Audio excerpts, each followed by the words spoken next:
in again, guys. I'm Eric D'Amato. And I'm the manipulated dead. Gio. Welcome to a new Mindbreakers Halloween special. This time we're going to be talking about what is probably my favorite zombie movie ever. Yep. And definitely my favorite of the Romero films, Day of the Dead. Day of the Dead? Day of the Dead. Now granted, Dawn of the Dead may be a better standalone movie, but watching the 3 in succession, Dawn of the Dead is the best. Okay. Because it's part of the same outbreak. It's even longer after Dawn. It's continues on from night and dawn to the Day of the Dead. So there's even less society in this. Yeah. There's even less, social pressure. I think there's 7. Okay. A small group of military officers and scientists dwell in an underground bunker as the world above is overrun by zombies. Oh, so it's a lot more closed in. All big time. That sounds cool. It's an interesting take on it. And... Because I do really like, I think I've mentioned this, 10 Cloverfield Lane. The way that's, very, it's very tight. Yeah. It's very, very close quarters. It's tough. I love that take for the horror genre. The last one had, when there's no more room in hell, the dead shall walk the earth. Mm-hmm. This one has, first there was Night of the Living Dead, then Dawn of the Dead, and now the darkest day of horror the world has ever known, George A. Romero's Day of the Dead. This movie is bleak. This movie is gory. This movie is very depressing, actually. And probably going to be more than a little bit claustrophobic. Oh, yeah. Okay. You will, there is very little actual sunlight in this film. I'm ready for this. Established. So, anything to say before we jump right in on this one? Turn off the lights, I guess. It's 1985. Let's see how dark this can get. Oh, I'm guessing. Woo! Hopefully, it's chocolate syrup in the bathtub dark. So, let's watch my favorite zombie film ever. Let's do it. Day of the Dead. Let's go.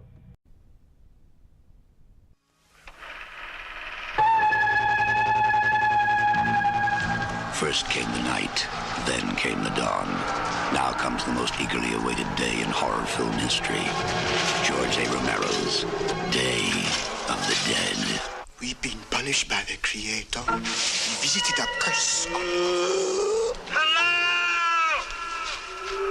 Is anyone there? For the few remaining, their only hope of survival is to find a cure. You're wasting time trying to define what's happening. But the odds are against them. We're in the minority now.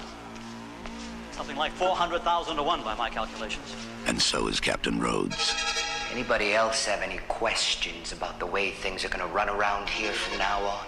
Their one chance is Bub. It's working on instinct. A deep, dark, primordial instinct. But their time is running out. They can be fooled, don't you see? They can be tricked into being good little girls and boys. The same way we were tricked into it on the promise of some reward to come. But when the tricks wouldn't work, They're learning. They're actually learning. their world fell apart. Let him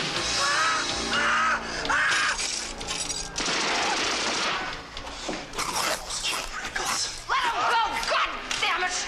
I'll cut you in half. Shoot that woman or you're dead. Wasn't very nice, you know. That wasn't very nice at all. You can just sit there in the dark, think about what you've done.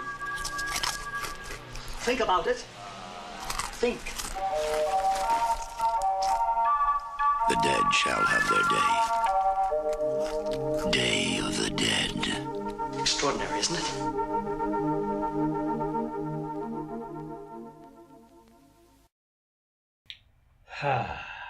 That was a good movie. Yeah. It's Bleak, but it's good. It's underground. It's Claustrophobic. It's just as it's seriously just as isolated as I thought it was going to be. Hmm. And I've seen this before, but not in entirety for a very long while. And it's We start really with good. our protagonist, Sarah. leaning against a wall, looking at a calendar that says October. Yep. And then Zombong's hands come out of the wall. She's in like a cell. Well, she's in a room in the bunker. Yeah, but it's like it might as well be a prison cell. Well, the whole place may as well be a prison cell. Yeah, I guess so. But like it looks like legitimately a prison cell, just like 4 white walls. Like it's completely shut off. She's in solitary. Yeah, exactly, with a little door. And then she looks over at the wall to see the calendar, and then just zombie arms come out. Then she wakes up in a helicopter. Yep. And they're going to a city. Mm-hmm. There's 4 guys in the helicopter. There's Miguel. I do not like Miguel. Nobody does, I don't think. There's McDermott. Yep. Who operates the radio. And John, who's flying the helicopter. John the pilot. Mm-hmm. And they land. And it's like, hey, we have to go down. Like, no one's answering the radio. So no one's alive here. No one has a radio. No one ever answers the fucking radio. Well, in the zombie apocalypse, you'd think someone would be on the radio. Yeah, but it's been months, Sure. and I'm not surprised no one's answering the fucking radio. It may have even been a year since I'm Living Dead at this point. Yeah, it's still been a long while, and the whole movie, no one answers the fucking radio. Yeah. No one. It's like, sit down. We're gonna sit down. It's like, that is not. And the pilot's like, that's not my fucking contract. Yeah. It's like, it's the biggest city in 100 miles. We have to give it a chance. It's like, okay, but I'm keeping the engine on, and the first sign of trouble, I'm leaving.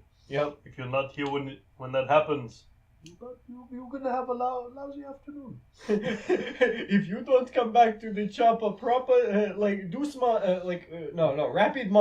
you're gonna have a bad time. Oh yeah. And John's probably my favorite character in this movie. So Miguel is calling through the bullhorn, just saying, "Hello, is there anyone out there?" Yep. And then we see an abandoned fucking city. No one's out there. Hello. We see we see a newspaper that's flashed up and says "The Dead Walk." Yep. And then we see footstep, and then pan up to the first zombie of the movie, and we see that the makeup is vastly improved, and we see the infamous Dr. Tongue. Yeah, that is the best looking zombie in the movie. Yeah, definitely. In my opinion, that is the best looking one. Because all of the other ones, they've got, like, skin for the most part. Yeah. This one, he looks like a raisin. Yeah. He looks like a human raisin. Because his lower jaw is mostly gone. Yeah, and his lower jaw is completely fucking... His nose is gone. Out of there. Yeah. Which, I like zombies with no lower jaw. Yeah. Those are cool. Spider-Rico with no jaw. Well, it means it can't really bite you. Yeah. Exactly. I like my zombies harmless. If I have to go up against a zombie, I'm going up against literally Michonne's little bodyguard zombies. Well, they're massacre scent zombies. Yeah, exactly. But like, if I'm gonna go up against a zombie IRL, I want it to look like that, so I don't have to do a lot of the work. And you see that? Oh wait, you're making a loud noise in a zombie apocalypse. A whole bunch of them come out. Thousands. Yeah. One zombie's got they've got little pieces of wildlife on them, which is cool. Like one's got a tarantula on its arm, and another 2 of them are in a building that's got a crocodile in the front of it. It's a chilling crocodile. Yeah. The crocodile does fuck all to them because he probably smells the zombie virus on them. So he's just like, fuck that. It's actually those 2 zombies, the actors in the suits, are the crocodile's handlers. Of course they would be. Just so you know. Yeah. It's like in Zombie 2, the zombie who fights the shark. Yeah. It's a shark handler? Yeah. That's cool. Well, they actually filmed the scene underwater. Yeah. So. It makes sense. I mean, if I was going to have anybody, under any circumstances, get close to the animal, I would want it to be their handler. And, if they wanted to be in the movie, sure, let them. So, cool. Awesome. McDermott's broadcasting a warning over the radio, and John's like, it's no point. Listen, you can hear it over the engine. You just hear moaning. Yep. Over the helicopter engine, there are that many. Yep, that's establishment right there. As to exact numbers. It's a dead place. You can hear it over the engine. This place has been breathed over by the breath of evil. The Bretta Viva. Bretta Viva. All we need is a shocked cock. Shock cock. We shouldn't be macawing, okay? We're gonna become what we've been eating for the past 10 minutes. Yeah, we got hungry after this movie, and I don't know why zombie movies make me hungry. No, and we got a rotisserie chicken, and we've just been eating it like zombies. Yeah, I was getting so hungry, waiting for the end of this. I'm like, dude, we gotta get some food. We gotta get some chicken. So we got ourselves a roast chicken. I walked up to the cashier, I slammed it on the little conveyor belt, and I looked her dead in the eye, and I said, "Give me the chicken, RRR." He did not do this. I fucking should have. But I fucking should have. Shoulda, woulda, coulda. Yep. Woulda, woulda, woulda. Lol. So we go back to the camp. They finally touch down after they gave up on the town. Because, like, a horde of zombies coming, and Miguel just fucking books it. Yeah. Like, nope! Miguel, John should have put, his hand on Miguel's shoulder and just said, "There was no way." And all the ways are gone now. Yeah. They took off. They went back to their base. Once they touch down at base camp, they talk amongst each other about, like, stuff that's going on in the base camp, like, the fences basically, like, getting overrun. Someone was killed. Someone died. A colonel, I think. Yeah, there was their old colonel basically. Major someone. Major Cooper. Yeah, he was their old leader. Cherry pie, that'll kill you. Yeah, Agent Coop died. Oh, so, how's that? I watched fucking Dune the other day. How? And he's in that. I know, Kyle MacLachlan's in that. He's awesome in that. He's so cool. And like, have you seen The Elephant Man? No, I haven't watched Elephant Man. That is probably David Lynch's best movie. Watch it. That's cool. Anthony Hopkins. Yeah. John Hurt. Mm-hmm. It's awesome. Fear is the mind killer. Fear is a little tiny death that brings total obliteration. Yeah. Yes. So they get back to base. Yeah, Agent Coop's dead, and they're talking about, like, hey, how come there's so many of them? It's like, oh yeah, it's probably the new grave. So yeah, they're like, all right, let's go underground. Let's see. Because they have a fence around them, but it's a bunker. Yeah, but I mean, they have a fence keeping the zombies away from the bunker. Yeah. But it's clear that enough fucking zombies, and because it's a wire link, it's your basic chain link fence. Enough zombies can push that thing down. Another day or two, and they probably would have pushed the whole thing down.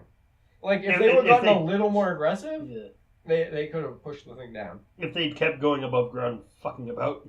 Yeah, give them another day. Plus, they got a helicopter, so it's hard to keep it, like, quiet there. Yeah. You know?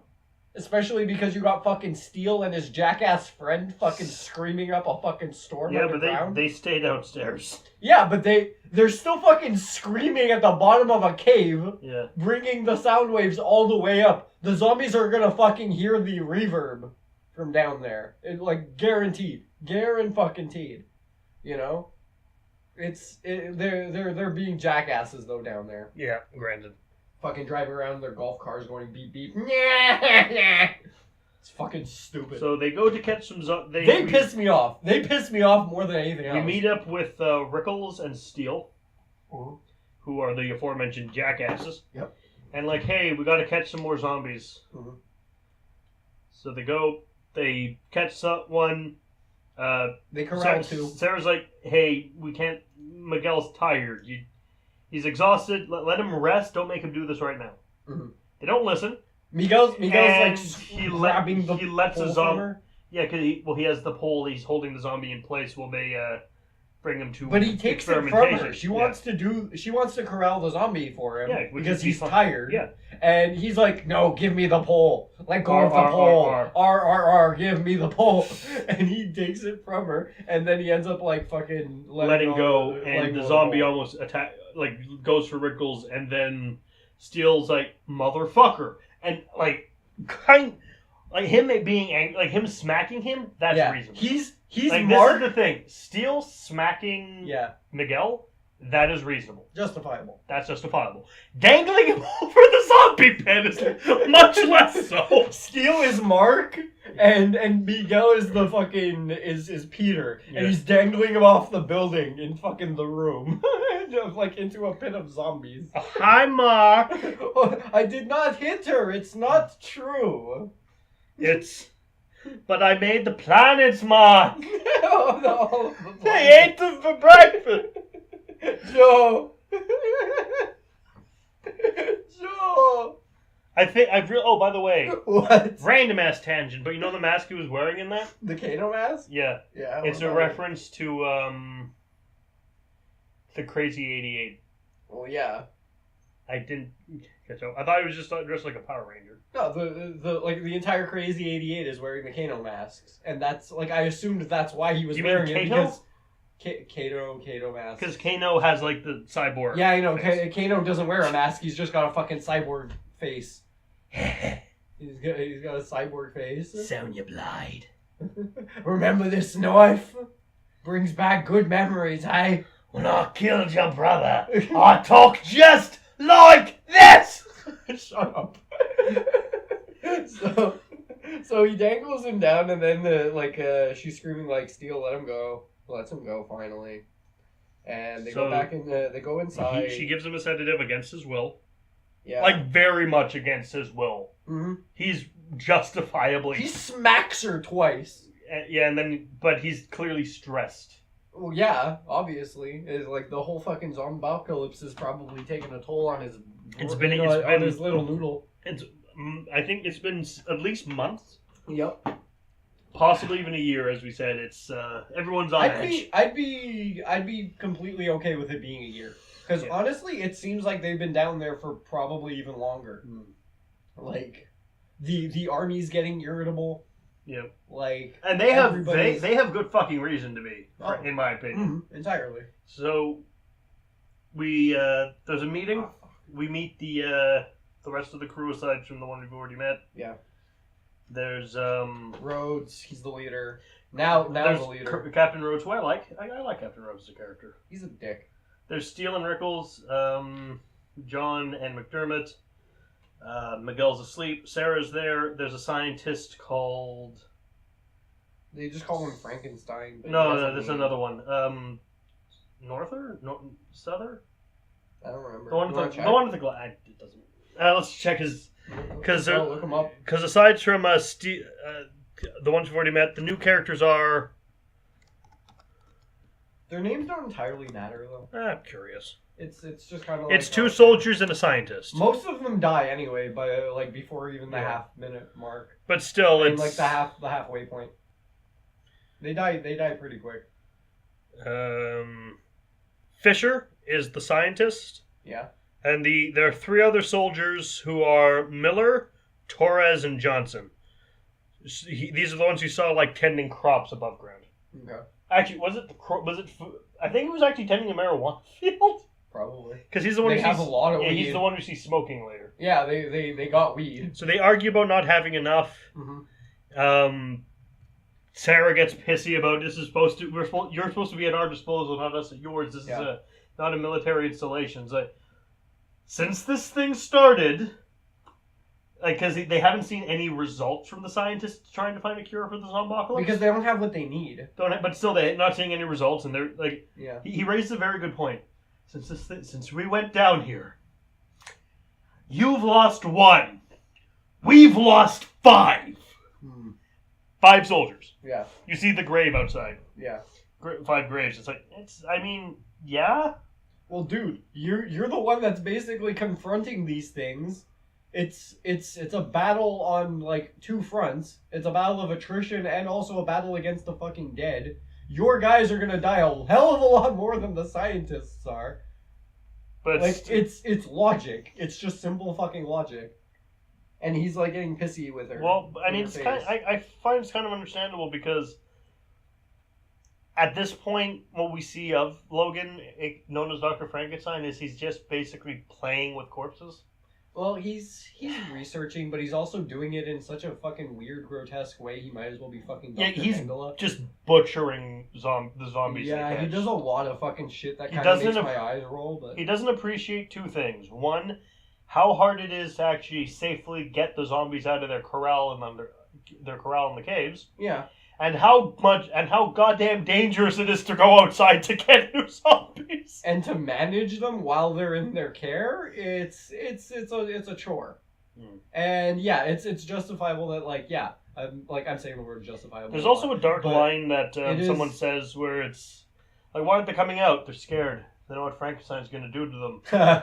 And Sarah's like, that means they're learning. Yeah. Oh God, they're actually learning.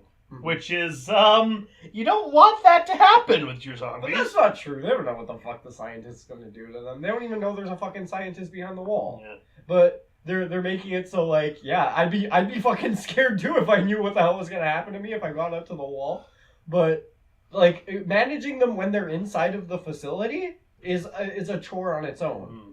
And it's it's understandable that they're having trouble trying to manage these zombies, but at the same time you gotta be like, okay, it's for the greater good. Yeah. It's so you can try to eventually manage them, get them to maybe avoid you or behave around you like he manages to kind of do with Bub. Yeah.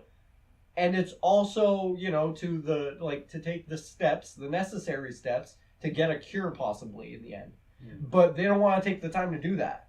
So they're just being fucking irritable assholes for the most of it. But I digress. Let's get back to the story. They go see, we meet Logan finally, Dr. Frankenstein. Yep. He's not really accomplished anything. He's probably my third favorite character though. I like him. He's a great character, but I'm grasping at straws saying that, but he's accomplished nothing. Yeah. He's butchered a lot. He's just killed a lot of subjects. I couldn't get anything. I removed all. You reduced a guy to a brain. I removed all the organs from this. I removed all the organs from this one, but he still wants food. Yeah. Isn't that interesting? When you say it like that, it's fucking hilarious. Isn't that interesting? It's just fucking crazy.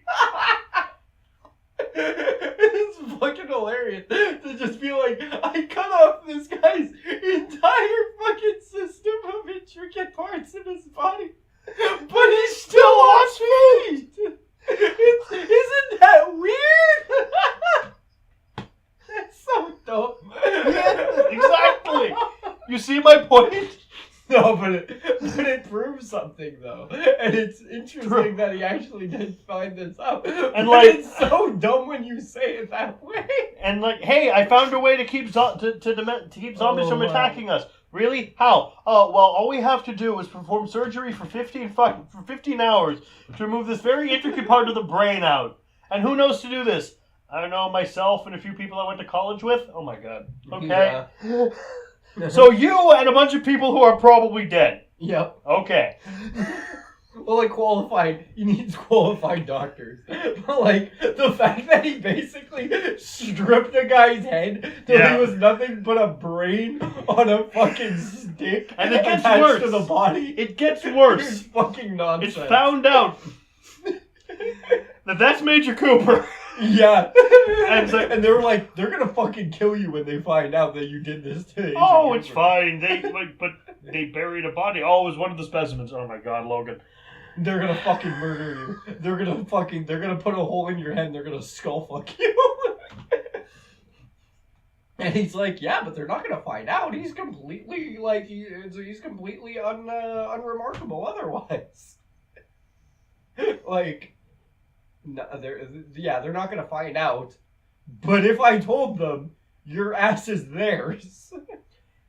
I at that point, I'd probably this would also probably get me a good in good standing with the military. They're we have a problem. What I think Dr. Logan's lost his fucking mind. Yeah, Dr. Mengele's back there, and he's fucking. He reduced the old lieutenant to a fucking to a popsicle stick.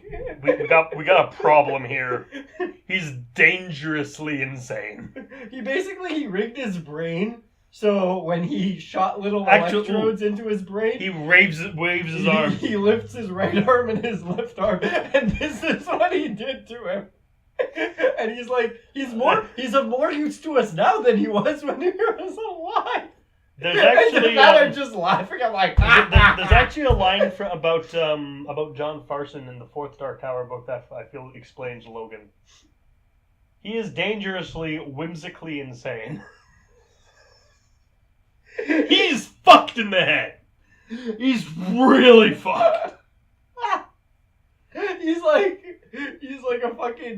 kid. He's like who's a kid? He's like fucking Sid from Toy Story. Yeah, he is. Just fucking grabbing these people he used to play with and just fucking like tearing their arms and fucking. I think he might be Sid from Toy Story grown up. Actually, wait. Look at Sid's shirt. Look at Sid's shirt. Sid's the Punisher. Oh no! He was always a monster. I always thought the skull on his shirt was like the Zero skull, like the skate brand. Maybe it always looked like that to me. Anyway, that would require licensing. Yeah, I guess so. But so yeah, they call a meeting. No one has what they need. Everything's falling apart. Yep. People are like at each other's throats. Well, almost at each other's. No one's actually raised a finger against anyone yet, but it's tense. And then Sarah's like, "Okay, this is a waste of time. I'm going home." And then Rhodes, sit down. No, sit down, or so help me, I'll have you shot. Yeah. And it's clear, and then everyone's silent, and it's like Daddy hit mommy. I don't believe you, and it's like, okay, is it okay? Steel, shooter. You can tell something about Steel right now. Steel's such an asshole. He does pulls finger his gun, but he goes, bang, you're dead. It's such an asshole, but he thinks he's clearly not. He's an asshole, but he's not a full asshole because oh, he's joking. This is funny. Yeah. Bang. Bang, you're dead. Rhodes draws his revolver, points it at Steel. Shoot her or I'll shoot you. Mm-hmm. And clearly Steel's like, my God, Steel realizes Rhodes is nuts. Mm-hmm. But he draws his gun and aims it at Sarah because he doesn't want to get shot. Yeah, and also it's his boss, so... I mean, he clearly doesn't want to because, yes, he doesn't like Sarah. No, but Steel likes Rhodes more than he likes anybody else. But this is the thing. Well, he likes Rickles more than he likes anyone else. Rickles is his Betty. But still, like, in terms of, like, respect... But you see on his face, like, okay, he doesn't like Sarah. But he doesn't want to shoot... He doesn't want to kill her in cold blood. Especially because she's the only woman. I mean, he's an asshole, but he's not a murderer. It's like, okay... Sorry?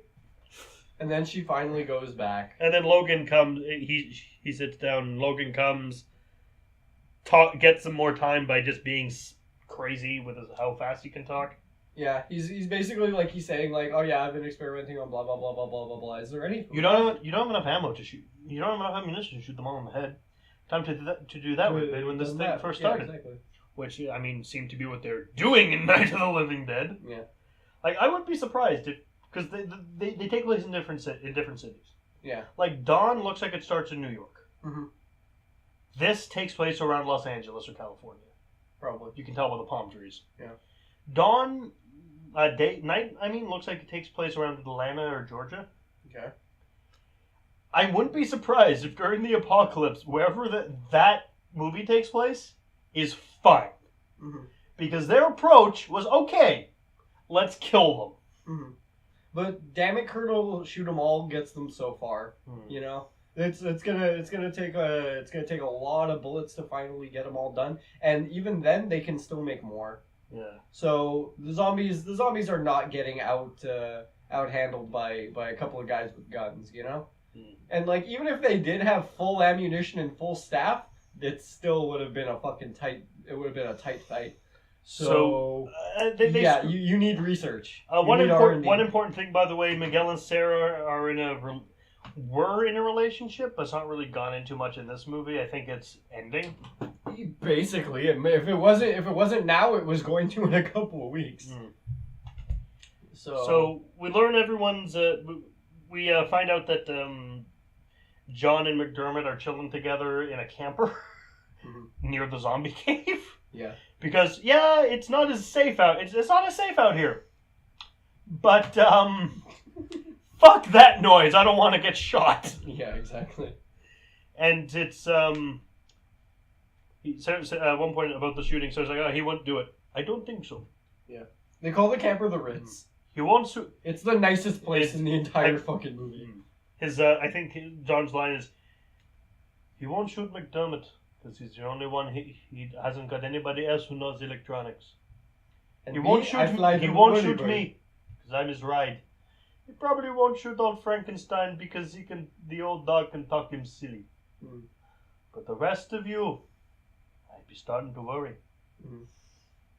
And we eventually meet Bub.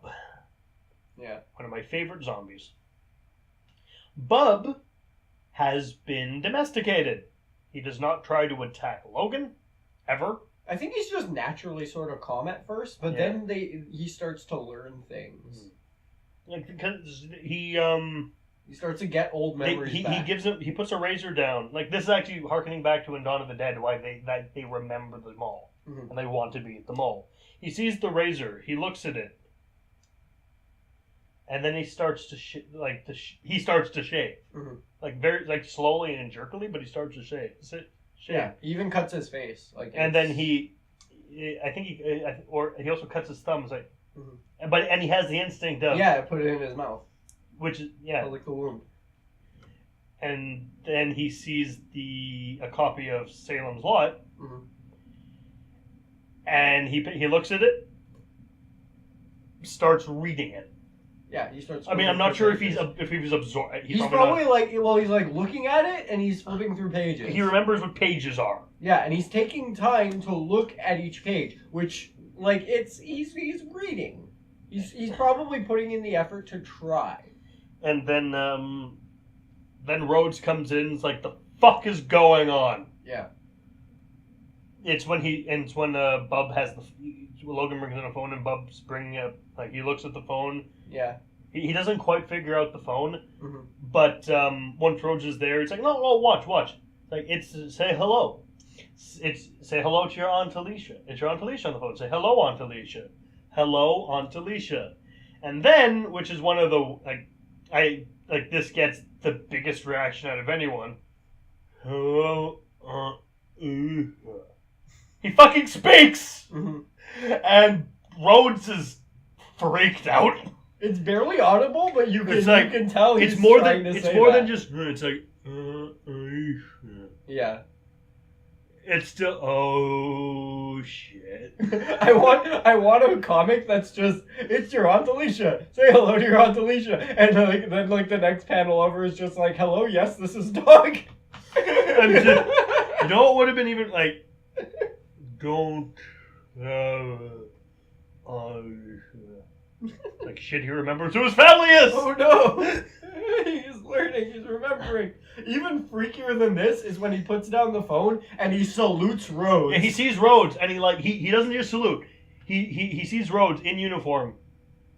Straightens, and also this is the because he salutes, which means he recognizes that he's a higher rank. Yeah. And so he must have been in the military. Salute back. It's like, you want me to salute the bag of walking pus? And like Bub's holding the salute, but you can tell he's getting pissed. Yeah, because he's just looking. Rhodes isn't gonna return salute. He's just looking at Rhodes like I think he actually growled like he narrows his eyes at Rhodes and growls like, and then like Logan goes and returns the salute. Yeah. And gives him Sarah's. He unloads Sarah's gun, obviously. Gives it to Bub. Because, establishing, he probably was in the Bub military. just, looks at the gun. Gives him a sidearm. Holds it properly. And aims it at Rhodes. And Rhodes is about to shoot him. He's like, we unloaded the gun. He's not going to shoot. You saw the bullets come out. Yeah. But you say just aiming at Rhodes. And then click. It's like, he would have shot him. He would have shot Rhodes in the goddamn head. And you know what? Probably would have solved a lot of problems right then. And then he just looked, but then he looks at the, but he clicked. Not only does he realize it doesn't work, he looks at the butt of the gun. Yeah, where the he's like, fuck, shit, he knows. Imagine he has like X-ray vision and he sees there's no bullets in the gun from the bottom. Oh, no bullets. Think I'm fucking stupid, bub? What, you think I'm stupid, bub? I give you a gun full of bullets. So, it's your unlucky day, bub. Not a lot happens for a while. Schnick. Sarah has a dream about Miguel's having no skin on his chest and his organs falling out. Yeah, because the one that was inside of the lab, basically. With all the organ connections cut, but he can still eat. But he still wants food. He gets out of one of his restraints and he flips over and all of his guts fall out. He gets killed with a brain drill. Yeah, he just like the Dr. Mengele just grabs a fucking drill and shoves it in his forehead. But she has a nightmare about that happening to Miguel, and then she wakes up and Miguel's like fight and she kicks him out of her room. Yeah, Miguel's like I think you're the one that's stressed out. You need some sedatives, and she's like, get the fuck out of here. But she is stressed. But everybody is. True. Everyone should have a sedative. Yeah, fucking weed for everybody. Like, yeah, guy smoking the weed. Pass that around. That could help a lot. Frankly.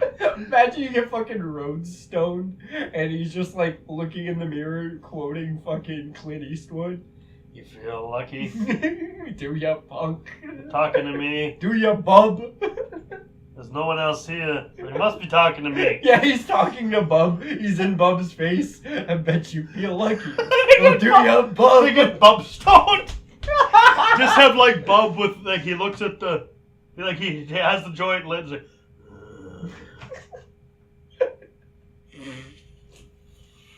ooh. Munch. So it's when he goes in. So Sarah goes and chills with John and McDermott, and John has his plan of like, let's just fuck this place, go to an island somewhere, just enjoy what we have, the time we have left before we die. Maybe even get some. I love how he says, "Get some babies," not make some babies. Get some babies. Get some babies. And like, teach them never to come here, never to find this shit. You want to say the line? We have like he lists all the stuff they have like. We have newspaper articles, the negatives of all your favorite movies, microfilm of tax returns, the military spending budget. This is what, who's ever going? Who's it for? Who's ever going to look at it? This is one big 14-mile tombstone. For the and then brain, then that no one's with an epitaph that nobody's gonna read. And yeah, I dig his approach. Like, yeah, you should probably get the fuck out of this place. He's the most well versed. I feel of like all of them. I like he's even their moral compass. He's such a good character. I like McDermott's approach. Jesus, Mary, and Joseph drink. Yep. So, like, that would be me in the zombie apocalypse. That'd be me in any kind of, like, awfully dark situation. It's like, look, I'm gonna drink. When are you gonna stop drinking? When I die. Because you know who the guy who can take the most shit in a fucking Call of Cthulhu, like, setting is? The alcoholic? Yeah. The dude with the fucking bottle of moonshine that's swigging as he sees like antediluvian horrors. So they go to get more zombies for Logan. Mm-hmm. Logan puts we'll get to the next bub bit after this, but shit goes bad. They catch a zombie. Miguel has him like secure. Miguel has this one securely this time. Unfortunately, the collar breaks. Yeah. So and it gets out a little too close to the blonde guy. Bites the blonde guy. He panics and fires off a machine gun, killing another guy. Yep. And then Miguel gets bitten. Mm-hmm. His arm.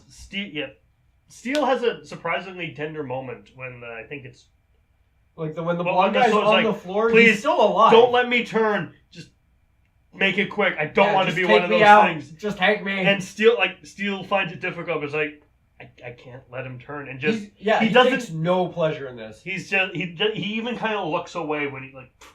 He does it with great sadness. He does it with a heavy heart. This is his. It's not Rickles, but this is his friend. Yeah. Like he at least has respect. The most for his gruesome moment in the movie happens, where Sarah chops off Miguel's arm above the wound.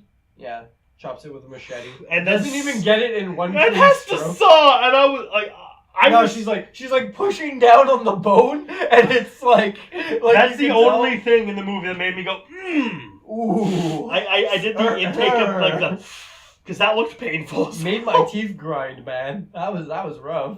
Oh no. But she manages to get the arm off, wraps a tourniquet around it, and starts cauterizing it with a torch. Yep, it looks painful as hell. Oh, it's fucking gnarly. They go back to the trailer with him. Logan is like Fisher and Sarah are watching essentially Logan play with Bub. Yeah. Well, he making him listening to "Ode to Joy," which Bubs is fucking digging. He's like, oh. Mm-hmm. He learns how to operate a tape recorder. Yeah, he shows him like with his finger. And they find out that the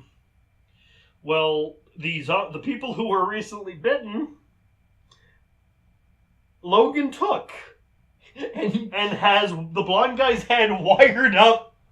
Some straight up Mengele shit. He's got this guy's head and it's still living. It's like, oh god. Reanimator. It's Reanimator. And he's playing with Bub, and then like, for being good, he gives him meat. Yeah, bits of soldier. And like, what is he feeding him? And then look at a room and they see the guy who was just shot with machine gun bullets. Like, oh god, this is bad. And they also hear some audio logs where he's basically screaming at the zombies and arguing with himself and like, oh no, he thinks he's Bub's mom. Yeah. It's like, this guy is messed up. I want to talk about like why he's feeding him the bits of the soldier. Yeah, it's to reward. Yeah, but I feel like it's more than a reward because like we saw what happened to the first zombie, the Mr. Tongue Man at the beginning, and he's like I feel like if they don't have sustenance, if they can't properly digest and eat human flesh, they're gonna deteriorate and become raisiny. And like they're just gonna get all wrinkly, and then like just Well, I slowly think that's because he dissolve. was out in the California sun all day. That's a possibility too. Yeah, but think about it also because there was nobody in that town left to eat. He also was clearly for who knows how long. He also was clear. Well, the other zombies weren't like that. Yeah, but still, maybe they got the best of it. You know. He was also clearly an old man. Yeah, maybe. His hair was white already. Yeah. But I don't know. It's possible that if they lack sustenance, they're gonna just start to, become like atrophied and like just sort of start to crinkle up. But it's debatable because if he was doing the right thing and giving them, meat, it's not like they're gonna miss the soldiers. It's like, yeah, sure. At least have something to bury and then keep a little bit for for reward purposes, sustenance purposes. And maybe even, distraction purposes, use as a lure. But they're gonna he's at least putting it to good use. Yeah, I guess. It's not like if they found them like, oh my god, you're doing this to our soldiers. How could you possibly? It's like they've been doing way worse to some of these fucking zombies. Like the least you can do is kind of like use the meat and.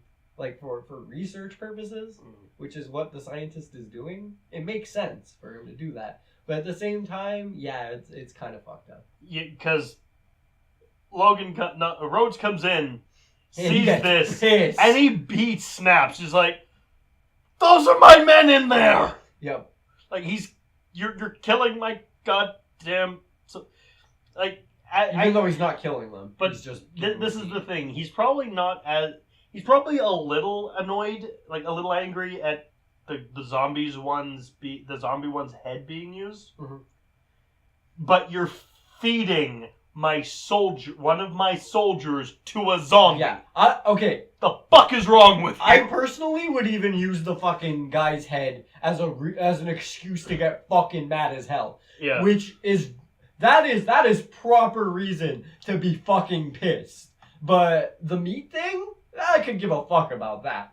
Like what would really grind my gears is blonde dude's head. Mm. Like pulling some reanimator shit, that's fucked up. That's crossing the line. But yeah, I guess he's pissed off about both of these things. Mm.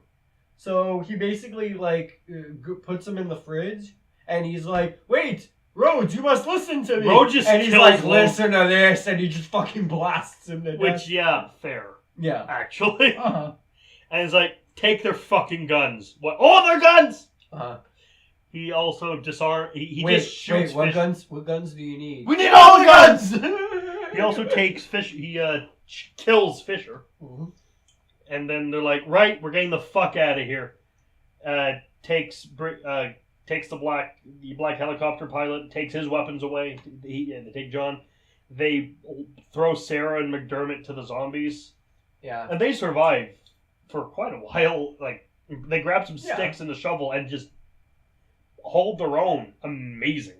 Well, because they're using like hit and run tactics basically, and they're trying to make it to the elevator. Because this is the thing, it's easy to outrun a slow zombie. Mm-hmm. Then like people are like, "Oh, a slow zombie's not scary." It's like, yeah, they're one isn't scary, mm-hmm. but you're in an enclosed you're in a pretty enclosed space. There are millions of these things. Yeah, they're gonna get you. Uh-huh. And that's the thing I find actually frightening about zombies. But didn't they thin out the herd a little bit before? Well, yeah, they took a few. There aren't many, but there's still a few in there. Yeah, that's the thing. You see at the beginning, earlier with they haven't kept track. Yeah, but I thought the reason that they could survive was not only were they using hit and run tactics, but some of them were already thinned out previously. Yeah, so they had a bit of a. So there are a few down there. Yeah. But, one of the kills with the fucking shovel was insane. Yeah, he, chops off his head, then flicks it, and it's just see it upside down. Not even his head. He fucking shoves it in one of the zombies' mouths, and then just, crushes it all the way down, just and ripping flops off the top of his head, nose from up. jaw to the back of its neck. The bottom of your top teeth to the... It's just there, and it's still functioning. Yeah. It's just his eyes going fuck. But that zombie's only gonna last a little bit longer, because, the brain's cut off. So while all this panic is going on, Miguel has gained consciousness, has gone onto the elevator up to the surface. Yeah, he's heroing his ass up to the fence, and he opens it. He opens it, goes on the lift, starts operating it. He's holding the button down. He holds the button. He first does he does his own and he sacrifices himself to get all of these zombies down the lift. He does his own last rites. Yep. And he gets them all on the lift. And he dies. He gets them all on the lift. And then you see Rickles and Steele are in that room okay, we're going to bring the lift. We're going to go up, get everything ready. We're going to go up to the copter. We're going to leave. Where's the control box? Oh, god damn it, we're stuck down here. Yep. Fix it. How? Yeah. There's nothing to fix. There's a book. Look at the book. You can fix it. Use the book. Understandable. They're both panicking, and they're I would. Dumbasses. And would you do better in this situation? Kinda, maybe. They're panicking, and you would too. Yeah. And so Rhodes and Torres get there, well, what the fuck's the holdup? The box is gone. Miguel broke the lift. God damn it! And then it's the lift's coming down. It comes down. It's full of zombies. Just they're oh fuck. Yeah, that's Rhodes books it, and you would too. well, no. If I had grenades, I told you, a couple of grenades, you probably could have fixed that. You know what I would have done? What? I wouldn't have waited for the lift to get to the bottom. I'd have already gone through that door, locked it, and thrown shit in front of it. Nope. And you know what makes this even better? What? You got the zombies coming from that direction, and you got the zombies coming out of the corral. Yeah. It's a bad time. Torres gets his head ripped off. Yeah. Which was probably one of the cooler ones. Rickles gets his organs torn out. Oh, yeah. Rhodes books it, locks doors behind him. Steel is surrounded, but is penned in by zombies. It's like, Rhodes, open the fucking door! Uh-huh. Rhodes, you're a bastard. Shoots the door open. Great plan, by the way, to let the zombies in. Yeah. Eventually, Bub got out by Bub just got sheer knowledge. Sees Logan dead and is visibly saddened by this. Yeah. He's first saddened, and then he's enraged. And he finds a gun. Yeah, he picks up Sarah's gun and then he runs into Rickles and he shoots Rickles in the stomach. Yup. Like, it's like, God damn you, you ass. He goes into a room, gets surrounded by zombies, pops a few in the head, and just, He's surrounded. He's He's like, fucking surrounded. Fuck it, and blows his own brain out. Mm-hmm. I was kind of hoping that he'd shoot the zombies, give up, put the gun in his mouth, click. That's what I was hoping. Oops, no bullets. And then, John goes to save McDermott and Sarah after clocking out Rhodes and taking his guitars and taking their guns. Yeah. And they're currently Rhodes' guns. They're currently climbing up a missile silo. Mm-hmm. It's the Metal Gear 3 ladder. It's a fucking long ass ladder. John does have a moment when he has Rhodes knocked out and he aims a gun at him. And then he looks at Fisher's corpse, the other corpse. And he's like, nah. Like, I know, there's too many people have died. We're like the last 5 people in fucking humanity. I'm not gonna do this. Yeah. So, like, he lets them be, and then he ends up going to find them. They all go up the big-ass Metal Gear 3 ladder. Which they're perfectly safe on. And then Bub... Well, once you get a certain way up that ladder, you're fine. Yeah, exactly. I mean, if you fall, you're... Dude, you take 10 steps up the ladder, you're fine. Yeah. Like, because they're not going to climb up, and nor can any of them probably fall down, like, with enough, accuracy to be able to stop them or impede their progress. They also don't know where that is, because obviously they're pulling towards the hole where they know there are people. Yeah, exactly. So they're completely safe. They're climbing up the missile silo.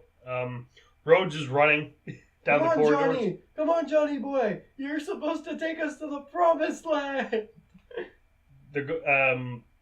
McDermott saves his ass by popping the zombie in the head when John's at the bottom of the ladder. Mm-hmm. You want to talk about Rhodes is running. Rhodes eats it? Rhodes is running. Yep. And then Bub shows... The Road Runner? He's going... The Rhodes Runner? Yes. He's going, and then Bub shows up, and he's like, okay, and then Bub aims a shot, and he's like, oh, god damn it! And he's like, fuck, this one has a gun now. Runs, he gets shot in the leg, he gets shot in the shoulder, he gets shot in the back, he gets shot in the arm. Oh, he got blasted. It's like Vash the Stampede just shooting all of his... And so he's like off. Crawling along like using the wall to drag himself. He's like, come on! Come on! I'm curious what he thinks he's gonna do, even if he can't get to safety. Jack and shit. That's what he's gonna do. Jack and fucking shit, bro. And so he gets to a door, he's like, fuck you, Bub.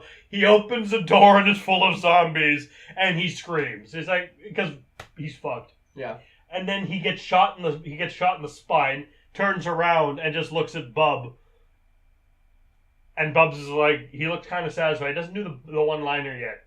But as the zombies grab Rhodes' legs and tear his lower body off, he says, choke on him! Choke on him! Bub salutes. Like, mockingly. Yeah. And then our 3 protagonists escape in the helicopter to a desert island. Mm-hmm. And a new calendar, the end. Yeah. What did you think of my favorite zombie movie? Oh, that dream transition though? Yeah, that was there was like a little dream transition at the end of that. They go up, like they finally get to the top, and then it's like the helicopter right over there, and there's like tons of zombies in the helicopter, and then she wakes up, and she just wakes up on the beach. Yeah. It's like, okay, dream transitions. And John is fishing. Yeah, it's nice. It's pleasant, the ending of this. Like I would have picked an ending. Yeah. Either have them get out or end right there. Yeah. I would have had it literally like choke on him, and then it's like... Oh, you also see like the zombies overrunning the base. Yeah. I wouldn't have ended up the zombies overrunning, like she goes in the helicopter, the zombie credits. Yeah. That would be a tighter movie. Or overrunning of the base, and then just fade to black, and then wake up on the beach. Yeah, be fine. It would have been just as serviceable. The dream the dream transitions, I get it stylistically. Yeah, but also they're kind of like they're not entirely necessary, and the story could have been concluded without it. Or even as like an alternative ending, it would have been fine to have them, not get to the beach. I would have been fine with it. But I like the way that it ends happily with them being on the beach and John fishing and everything. This has a kind of obvious thing it's about.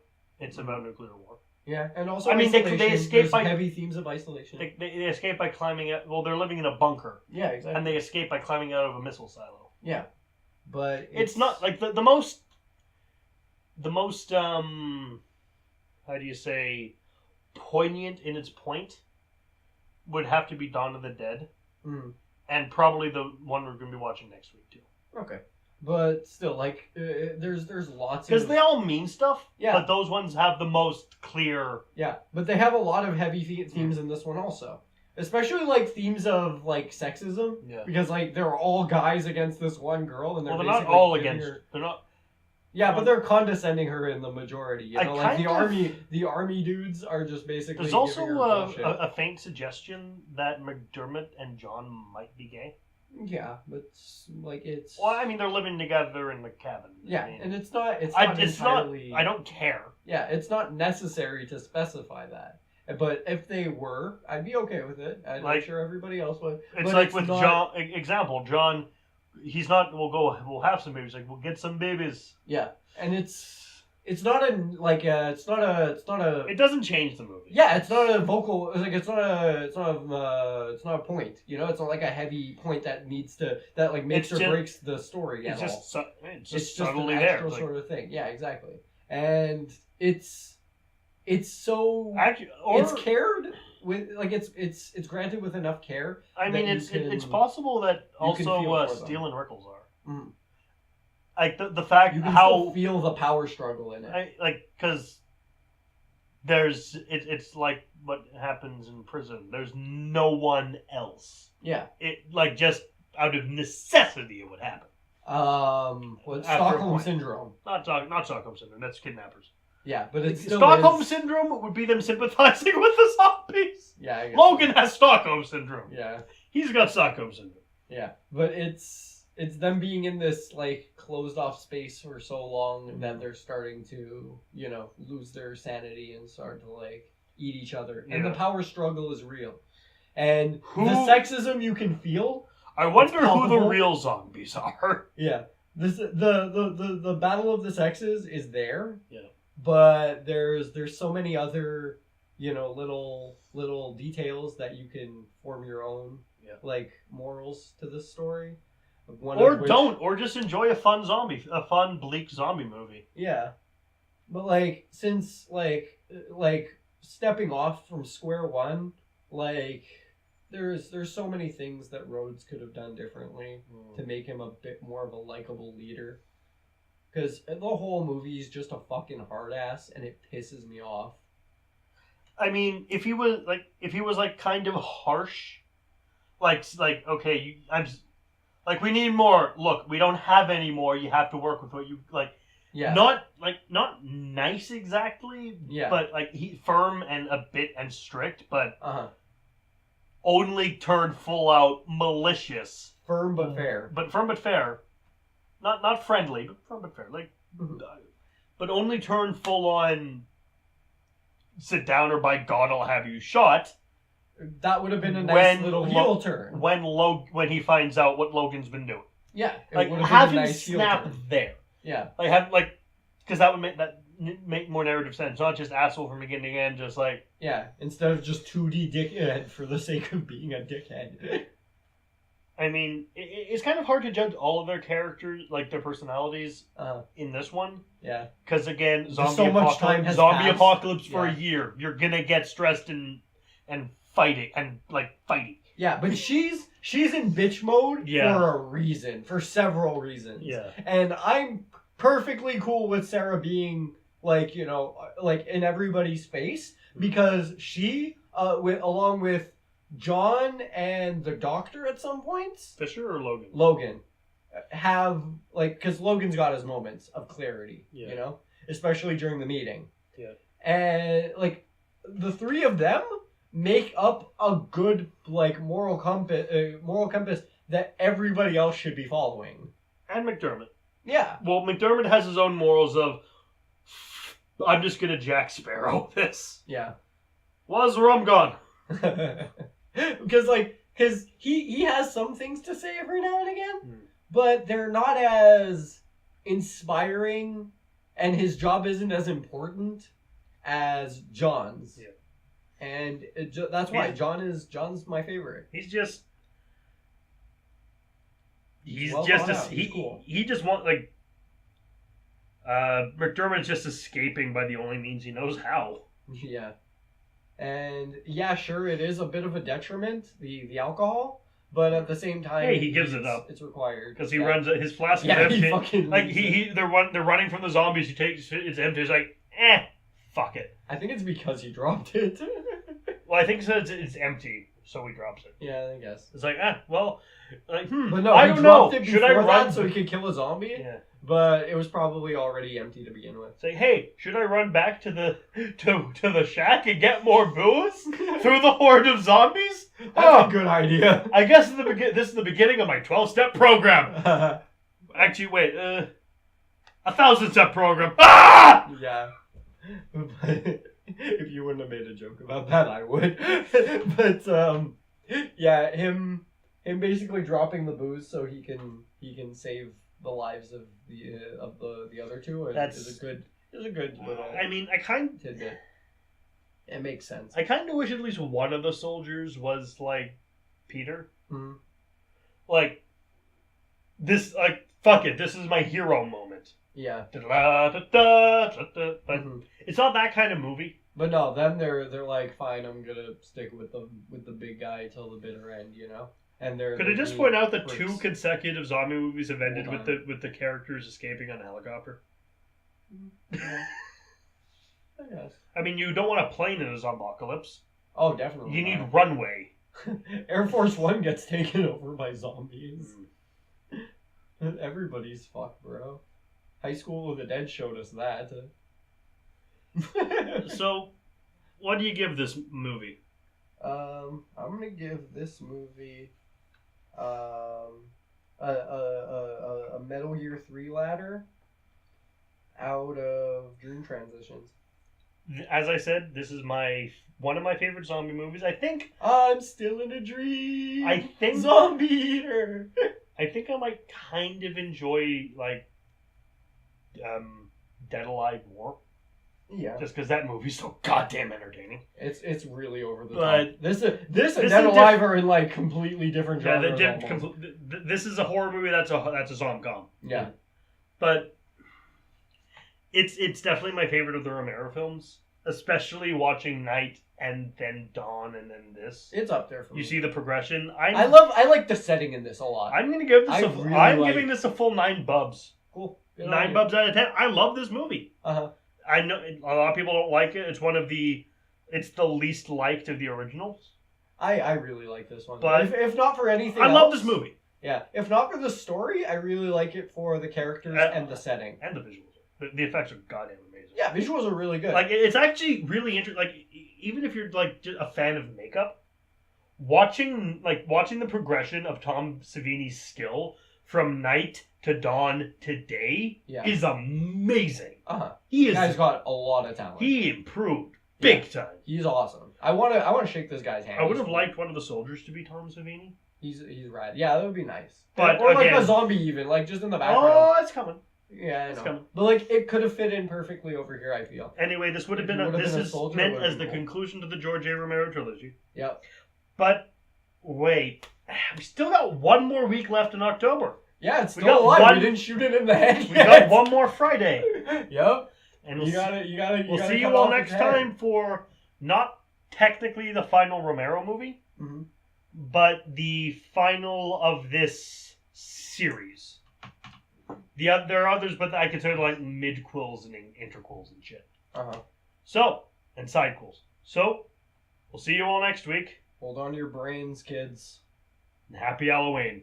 Wait, nobody move! I dropped me brain.